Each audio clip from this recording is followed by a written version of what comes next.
It's entirely possible that your child's school has entered, without your knowledge, into an arrangement with the company Google in order to place its products, Google products, into your child's classroom.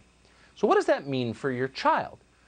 Well, we know in part because the state of New Mexico sued Google over this. Ultimately, the suit was dismissed. But New Mexico alleged, with some evidence, that Google invaded children's privacy by providing tools to state schools and then using those tools to track students and their activities on their personal electronic devices when they weren't in school.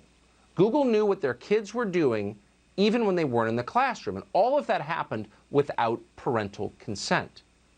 It's an amazing story. Rachel Bovard has been on it. She's from the Internet Accountability Project. She joins us now. Rachel, thanks so much for coming on. Tell us, and we say this before so many stories, it's amazing this is real, but apparently it is. How does this work? So basically what happens is the way Google markets all of its products, right? They're offered either for free or for a very low price. And so Google has infiltrated our American schools in just this way, with Chromebooks, with Google EdTech and services. So schools are now Google's client, which really means your child is Google's client. And so what they do is they log these kids into Chromebooks, and what happens is the Chrome browser then syncs all the activity that is taking place either on that Chromebook or on the child's home computer that they may have logged into their school account with. Now, according to the details of this New Mexico case, they are alleging Google tracks everything from your child's web search history to what they watch on YouTube to their voice recording and location, among many other details. Now, federal law actually requires parental consent for the tracking and storage of this data. Parents are supposed to be able to opt out of this.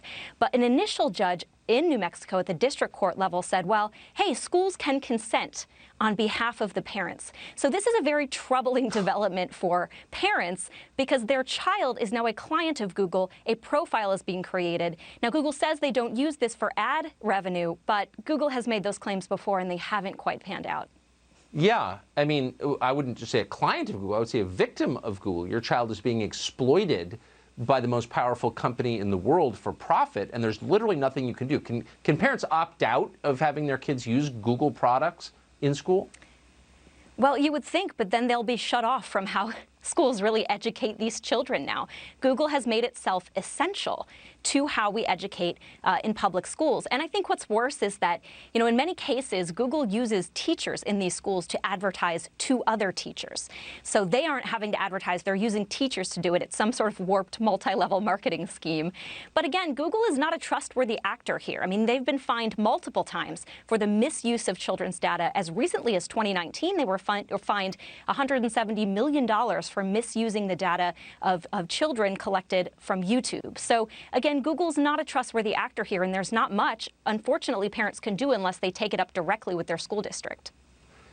Is any other company allowed a monopoly in schools to use your children for profit without your permission? Is Philip Morris selling Marlboros to your kids? Is Anheuser-Busch giving them free Bud Light to hook them on the product? I mean, why is Google allowed to do this? Because Google markets itself as, you know, a safe product. It's a safe addiction, Tucker. Our laws aren't quite prepared to deal with what Google is and what Google is doing. But again, it goes back to this issue, too, of scale. Because Google is so dominant, they can get in at the ground level. They can outcompete everyone else on price because they are so dominant. And so, you know, you're seeing schools transition away from other ed tech, away from, you know, potentially better tech for privacy and moving to Google because, again, Google makes it so attractive for them. I think you'd honestly be better off giving your kids tins of Copenhagen for free. I think it's less dangerous and less harmful than these products. And I mean that, too. Rachel Bovard, I appreciate your shining light on this. It's shocking. Thank you.